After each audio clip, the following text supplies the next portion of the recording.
Benefits of lemon water. Prevention of kidney stones.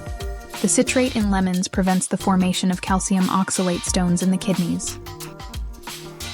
Source of vitamin C. Fresh lemon or lime juice can be squeezed directly or passed through a blender to obtain all the benefits of vitamin C. Gum health. It prevents gum bleeding, which is a symptom of vitamin C deficiency. Antihistamine effect. It is beneficial for allergies and reduces the fatigue caused by histamines. Antifungal. It is effective against fungal and bacterial infections as a natural antibiotic. Prevention of uric acid formation.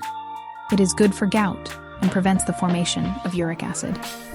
Common mistakes when consuming lemon water.